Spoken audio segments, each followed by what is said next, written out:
देश की सबसे बड़ी मेडिकल प्रवेश परीक्षा पर उपजे विवाद के बाद अब केंद्र सरकार 21 जून को दोबारा होने वाले नीट यूजी एग्जाम को पूरी तरह फुल प्रूफ बनाने में जुटी हुई है। इस बीच शुक्रवार को मामले में हुई सुनवाई के दौरान सुप्रीम कोर्ट से एनटीए को फटकार लगी है। ये रिपोर्ट देखिए। जो नीट की परीक्षार्थी हैं, जो दिक्कत आपको हुई है उसके लिए मैं आप सबसे खेद प्रकट कर रहा हूं, आप सबके सामने खेद प्रकट कर रहा हूं। ऐसे दोबारा ना हो, ये हमारी दायित्व है। देश की सबसे बड़ी मेडिकल प्रवेश परीक्षा पर उपजे विवाद के बाद अब केंद्र सरकार 21 जून को दोबारा होने वाली नीट यूजी एग्जाम को पूरी तरह फुल प्रूफ बनाने में जुट गई है। करीब 22 लाख छात्रों के भविष्य का आधार मानी जा रही इस परीक्षा की कमान अब सेना के हाथ में सौंपने की चर्चा चल रही है। गुरुवार को रक्षा मंत्री राजनाथ सिंह के आवास पर हाई लेवल बैठक हुई। बैठक में केंद्रीय शिक्षा मंत्री धर्मेंद्र प्रधान, केंद्रीय मंत्री ज्योतिरादित्य सिंधिया और एनटीए के महानिदेशक अभिषेक सिंह शामिल हुए। शिक्षा मंत्री ने यूपीएससी की तरह नीट पेपर के लिए सेना और वायुसेना की मदद मांगी। पिछली परीक्षाओं में डाक विभाग, गृह मंत्रालय की प्रमुख भूमिका थी। बैठक में तय हुआ कि अब पेपर सेट करने, प्रिंटिंग, ट्रांसपोर्टेशन से लेकर परीक्षा केंद्रों तक पेपर पहुंचाने का पूरा काम कई स्तर की निगरानी में होगा। इसके साथ ही एनटीए ने फीस रिफंड के लिए बैंक अकाउंट डिटेल्स देने की डेडलाइन 22 जून रात तक कर दी है।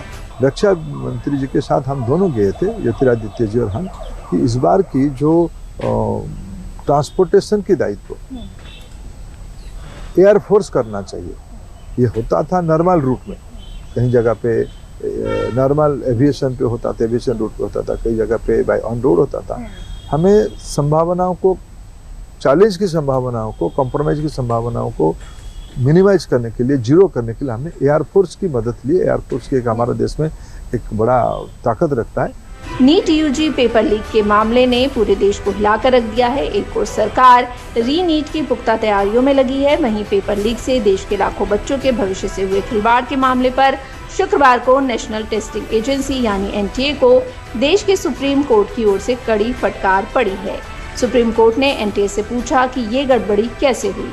कोर्ट ने जाते ही पहला सवाल ये पूछा कि ये बहुत दुख की बात है कि ऐसे पेपर लीक हो रहे हैं और इससे न सिर्फ बच्चों को परेशानी है। कोर्ट ने जो वर्ड करा कि children are traumatised, it is traumatic for court also, कि कोर्ट के लिए भी ये बहुत गहरी दुख की बात है कि इस तरीके से पेपर्स लीक हो रहे हैं।